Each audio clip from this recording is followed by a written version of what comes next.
Alright guys, welcome back to another episode of Viking on the Wild Hunt. In this episode we're going to be focusing specifically on the Walther Rain UXT 22 pellet gun. We'll talk a little bit about the scope and the attachment that I put on it, but mostly we're going to focus on the gun itself. One of the first things that I want to point out, it took me a while to figure this out. I'm sure it's in the user manual, of course, but how many of us actually read those? A quick and easy way to figure out how to pump this up is you want to pull this back and then you want to put your air pump in there and get it pumping up.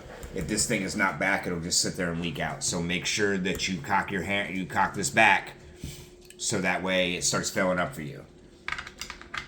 That's the big important thing. Okay. 10 round clips, really easy to load. Just put your rounds in there and then spin it. Works really well. Slides right back into here. So as you can see, that's basically your hammer right there. We're going to slide that in. Super easy to slide in. Pop it down, and you can immediately take a shot. It is ambidextrous, so you can move the cocking device over to this side of the gun if you like. Funnily enough, it seems to have been set up left-handed for me, so can't complain about that.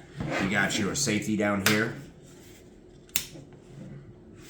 Easy to get. Okay.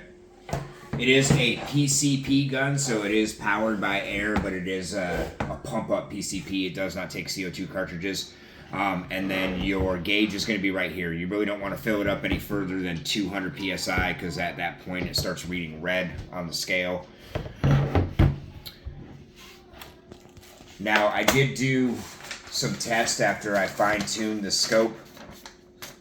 We have the JSB Diablo sitting at 18.13 grains. That would be this shot pattern here. Over here, we have H&N Barracudas. They're sitting at 21.14 grains. As you can see, not a very good shot pattern out of that. The Gamos sitting in at 17.4. Did a pretty decent job, but when I tried tuning them in better, the lob that I saw coming off of them, I wasn't really a fan of. And then down here, we have the Crossman Premium Point High Impact 14.3. And you start seeing some fall off there. So I decided to go ahead and stick with the JSB Diablos. These are pretty fat boys. It seems like the clips like them a lot too compared to the other ones. I was having some misfires off of the Gamos, and I was having some misfires off the Crossmans too. They seem to be a little bit smaller of a pellet than these, and the tips, I don't know, just the clip wouldn't spin properly at some points. These were the only ones that I really didn't run into a whole lot of problems with. Every now and then, the butt of it, if you have one that's like a little dented in like that, for example, it had a little trouble with that, like getting that cock to load properly. The hammer would get stuck a little bit, but not that big of a deal. So one of the other things that I kind of noticed about the gun, this is my last set of rounds out of the gun this evening, which was when the gun was sitting at just a little bit below 50 PSI left on the scale. And something that I kind of noticed as I was continuing to use the gun today, I'd fill it up, shoot it until it emptied, fill it up, shoot it until it emptied. It definitely appears that I do have some bullet drop that happens toward the end of the canister of the gun. So just bear that in mind that you're probably going to see a bit of a bullet drop as the canister empties. I'm assuming that's just because there's not as much pressure in the canister anymore. But yeah, so I would definitely recommend probably sticking with right around an 18 grain. Sitting at 21 grain was just too heavy for it, of course. And the JSBs, like I said, they shoot really, really well. I personally put a UTG Bugbuster scope on here. Absolutely phenomenal scope. I love it. I'll put another video up of the scope itself because it deserves its own video. And then I bought an extra foregrip for the front because it does have a Picatinny rail right here at the front. So I went with a foregrip that actually has a laser and a flashlight on it. And you can tune that laser in to match your scope perfectly. So this is great for some extra night hunting too. phenomenal power. I did take it and was shooting at one of those metal spinning targets like the carnivals and stuff tend to have, and after about 3 shots on one of those, it twisted the whole metal thing sideways, so it does shoot pretty powerfully. In the paperwork, it boasts for the 22 1,070 feet per second with a danger range of 550 yards. I'm pretty sure that's like in the most possibly perfect conditions that you could come across with like the lightest pellet that you could possibly have to fly at that maximum velocity. Sitting at the 18 grains, we're probably sitting closer to 950 feet per second, which is still amazing. I have these little target cards I did of a squirrel, and I tore up the whole centerpiece of that squirrel pretty nicely with these JSBs. So I would probably recommend sticking with something like that. But of course, you're always welcome to do your own tests, try different pellets, see what works for your gun. Maybe what works for your gun doesn't work for my gun, and vice versa.